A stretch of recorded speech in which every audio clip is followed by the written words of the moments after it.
Hello everybody and welcome to NEET Mentor. In the particular video we will talk about differences between MDMS and DNB courses. We'll see the benefit of DNB over MDMS and negative points of DNB over MDMS. What is the MCI criteria? It's fixed to make it equivalent to MDMS for teaching post, not for any other purpose. If you want to do your private practice, both are same. So we'll know about all these things in very details.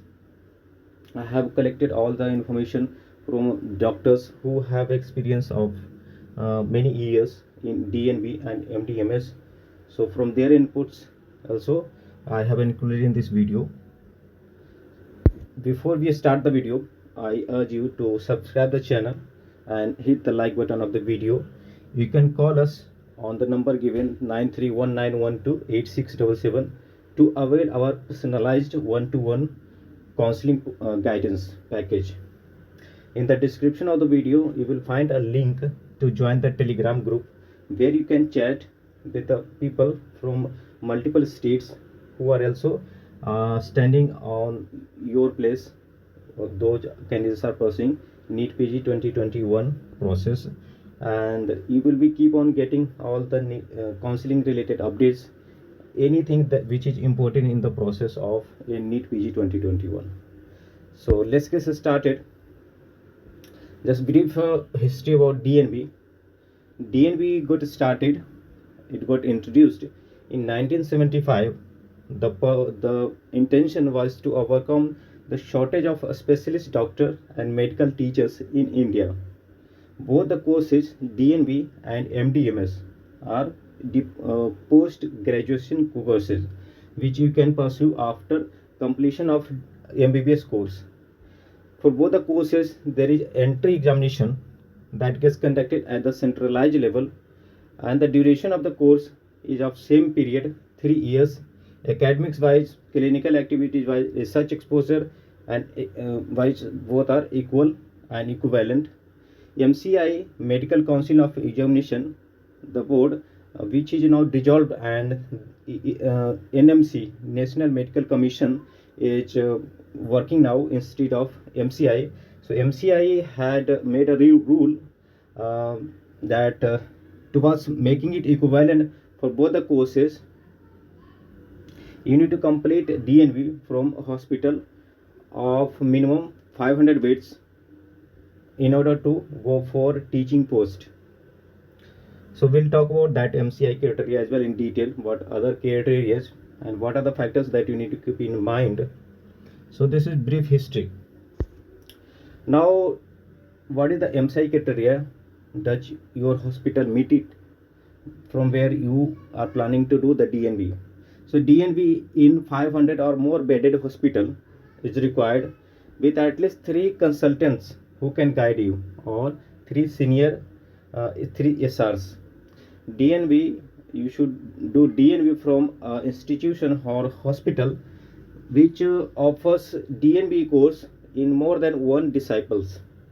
Candidates who do not have DNB from institution meeting the above MCI criteria required to do additional 1 year of SRship, okay, from a MCI recognized institution for teaching post to make your DNB equivalent to MDMS for particular teaching post, PSU examinations or any kind of vacancies. Now let's see what is the pros and cons of DNB pros and DNB cons. We will have a tabular format in the video that I will explain from each and every attribute point of view how DNB and MS are different and which is better. So let's first talk about DNB pros. Most top rankers in NEET PG choose MDMS before DNB. So getting admission in the same stream in DNB is a little easier compared to MDMS. I can't say it's very easy, but little easier compared to MDMS if you are looking for your dream branch. In comparison with the when you compare the tuition fee, if the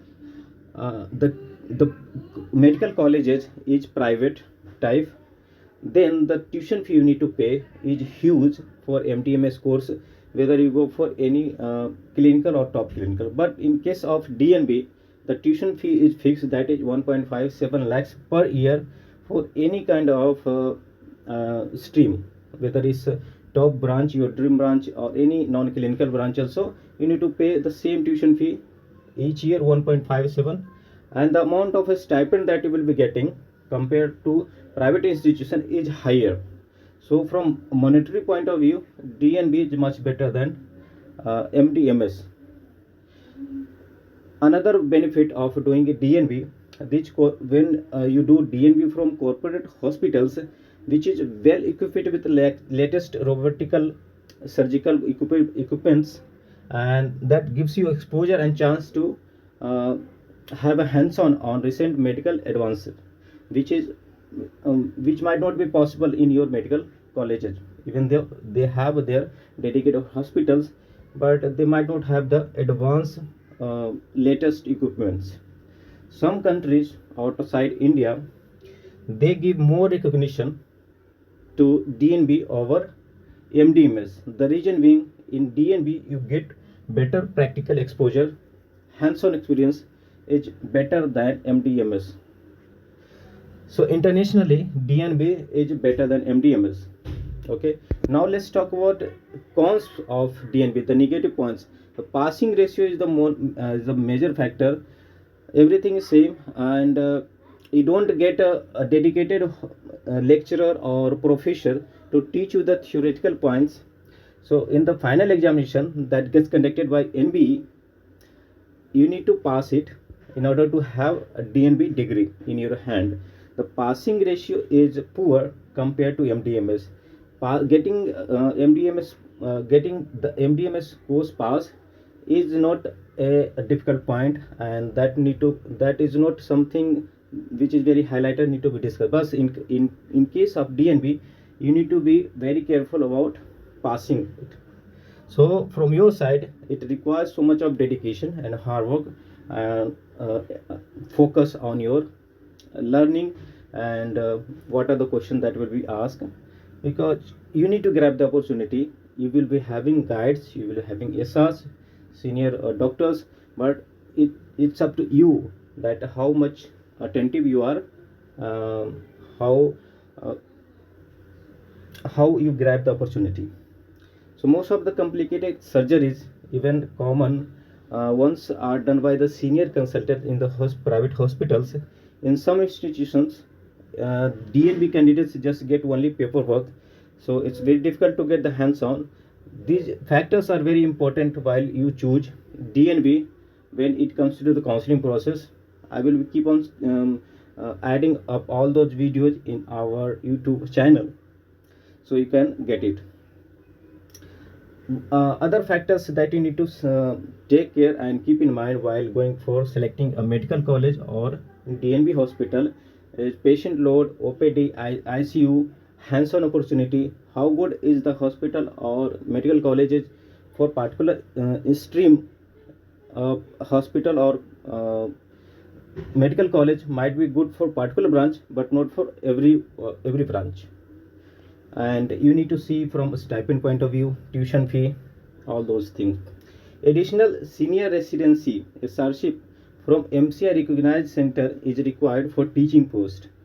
So wasting one more year if you haven't done DNB from MCI recognized, MCI from a hospital that meets MCI criteria. I have already discussed in the previous slide that 500 bedded hospital, 3 guides need to be there. So last cons is there is overall less recognition among the common people. Common people, when they go for treatment of particular disease, they look for a specialist and MD in particular stream. DNB is not so popular among a common person.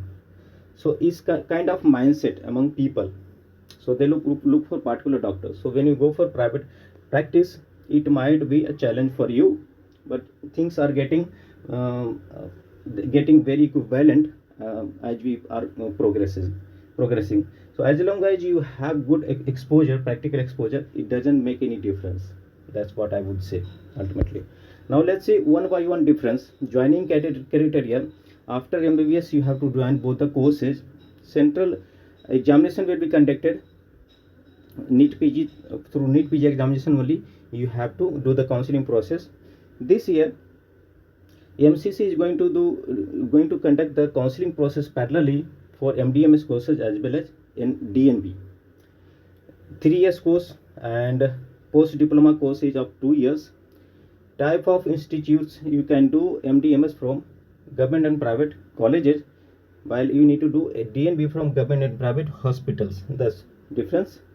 Quality of host institute is same. Academics will be same. Thesis work all are same. The difference when it comes, I have explained some of the differences in pros and cons. Passing rate: in case of MDMS courses you can have two types of seat. For the new seats, those will be permitted and old seats will be recognized. But in case of DNB, there is no concept of recognized and permitted. All seats are recognized, so you don't have that botheration of recognized and permitted. Passing rate is a problem. Tuition fee is the another difference. Internationally DNB is more recognized than MDMS. So these are the factors. Don't panic. The only thing you need to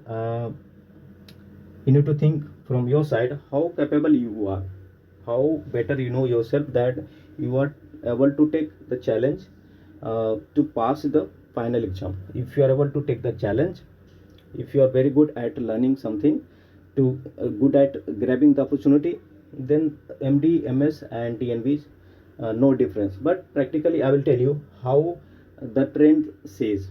As per the trend in last few years, any candidate who is eligible to get a government MDMS stream in government college and DNB also in good institution, railway hospital or corporate hospital or good government hospital, then the trend says that most of the time the candidate will choose a MDMS course in a government college because the fee is going to be same. In some of the cases it happens when money is not an issue with the candidate and the candidate is getting DNB course in good institution, the candidate doesn't choose DNB and they go for private institutions for MDMS courses. So it's common trend, first you go for MDMS then only for DNB, and it's my suggestion as well. Don't take much risk for passing and all. You might need to wait for one more year because the passing rate is around 50%. I will create a separate video branch wise how is the passing rate. It depends on the institution as well as your qualification, how much opportunity hands-on you get from the institution, and branch wise also it differs. Okay, so that is from this video. So if you have any kind of help, you want to avail our paid services, you can call us. So thanks for watching and have a nice day. Goodbye.